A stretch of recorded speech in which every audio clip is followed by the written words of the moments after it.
విజయవాడ జక్కంపూడిలోని వరద పరిస్థితిని మా ప్రతినిధి సూర్యారావు అందిస్తారు.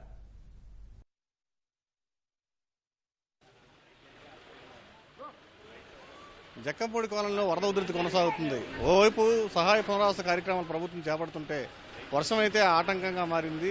ఈ సహాయ పునరావాసం భాగంగా పంపిణీ చేసే కార్యక్రమాలకు ట్రాక్టర్ వెళ్లేందుకు వర్షం ఆటంకంగా మారింది, కొంత ఇబ్బందికరంగా తయారైంది. మనతో పాటు చాలామంది ఉన్నారు. ఇవాళకి 7వ రోజు. మొత్తం అంతా వీళ్ళంతా కూడా కరెంట్ లేదు, లైట్లు లేవు, కొవ్వొత్తులు లేవు, అగ్గిపెట్టెలు లేవు, అలాగే తినడానికి ఇంకా తాగడానికి సరైన వాటర్ లేదు. గ్రౌండ్ ఫ్లోర్ అంతా తడిసిపోయింది. పండగ పూట ఏంటి పస్తులని వీరంతా నెట్టూరుస్తున్నారు. చాలామంది జక్కంపూడి కాలనీ వాసులు ఉన్నారు. వాళ్ళతో పాటు మనం మాట్లాడదాం. అవి చెప్పండి. దొరికిన వాళ్ళు దొరుకుతున్నాయండి, మామూలుగా పై వాళ్ళు అటుగా దొరికిన వాళ్ళు దొరుకుతున్నాయి. చెప్పమ్మా చెప్పు. దొరికిన వాళ్ళు దొరుకుతున్నాయి. మరి ఏది పైత్రం ఉన్న వాళ్ళకి అటుగా పైత్రంలో ఏదో పైత్రులకి ఏం ప్రాబ్లం లేదు. ప్రభుత్వం ఇస్తున్నారులే కానీ అది తీసుకుంటున్నారు.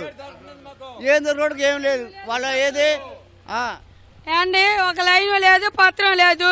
కింద వాళ్ళు అందుకుంటున్నారు, పైన అన్ని కప్పలు ముసలి వాళ్ళకు ఉన్నారు. వాళ్ళకి ఎవరు ఇచ్చేవాళ్ళు లేరు. ఏం చేయాలి? నా అత్త మామ వాళ్ళ కాపాడు కోసం పేస్ట్, టీ పొడి అన్ని సరుకులు బయట నుంచి తెచ్చుకున్నాను. గుంటూరు నుంచి నా కూతురు గ్యాస్ బండాను, ఒక 5 కేజీల బియ్యం, కూరగాయలు పంపించింది. ఫోన్లు లేక ఛార్జింగ్ లేక ఇక ఫోన్ ఛార్జింగ్ పెట్టుకొని చుట్టాల ఇంట్లో చిట్టినగర్ నుంచి ఇప్పుడు వాన్లో తడుచుకొని వస్తున్నాను.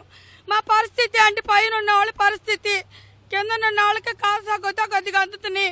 పైన ఉన్న వాళ్ళు వస్తున్నారు, ఆగండి అమ్మంటే కుక్కలకి ఇసిరేసినట్టు ఇసిరేసి వెళ్ళిపోతున్నారు. ఇక్కడ ఆటో సోదరులు అందరూ చాలా ఇబ్బందులు పడుతున్నారండి. ఆటోలు ఆ విధంగా మునిగిపోతే మా జీవనాధారం మొత్తం పోయిందండి. తినడానికి కూడా జరగకుండా మాకు కష్టంగా ఉందండి. మా ఆటోలు ఇప్పుడు మెకానిక్ షెడ్లో పెడితే ఎంత అవుతాయో ఏంటో ఒక అంచనా ఏమీ లేదు. దయించి సీఎం గారు, డిప్యూటీ సీఎం గారు పవన్ కళ్యాణ్ గారు దయించి మా యందు ఆటో కార్మికులు దయించి ఆ ఇన్సూరెన్స్ క్లెయిమ్ చేస్తే మేము ఇక్కడ నుంచి బతుకుతామండి. మా ఆటోలన్నీ షెడ్యూల్ తీసుకెళ్లి ఎంత అవుతాయో చూసి కొద్దిగా క్లెయిమ్ చేయించండి సార్. మా జీవనాధారం అది లేకపోతే మేము బతకలేము సార్. మా ఆటో కార్మికులు చాలా ఇబ్బంది పడుతున్నారు. ఒకసారి అటు చూపించండి. నాకు చాలా ఈ ఆటోలు ఇలా మునిగిపోయినాయి సార్. కొద్దిగా మా నుంచి దయించి మాకు ఏదో ఒకటి చేయండి సార్. ఆటో కార్మికుల వరకు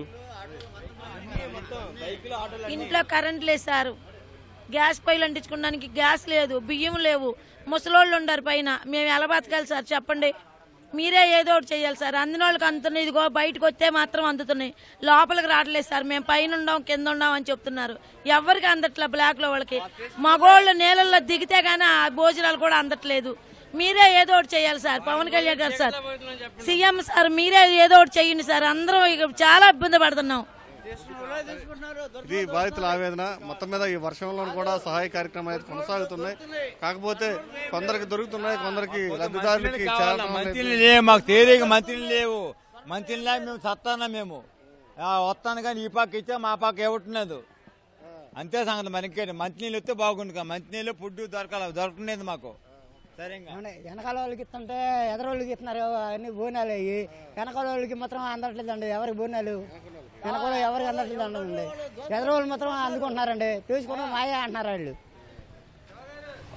ఇది లబ్ధిదారుల ఆవేదన. కొందరికి అంది, మరి కొందరికి అందట్లేదు. అది పూర్తిగా చివరి వరకు అందేటట్టు ప్రభుత్వం చర్యలు తీసుకోవాలి. అలాగే స్వచ్ఛంద సంస్థలు వీరంతా కూడా ఇప్పటికైనా తమ సమస్యల పట్ల సానుకూలంగా స్పందించాలని వీరంతా వేడుకుంటున్న పరిస్థితి. కెమెరామెన్ నరేష్తో సూర్య, ఈటీవీ విజయవాడ.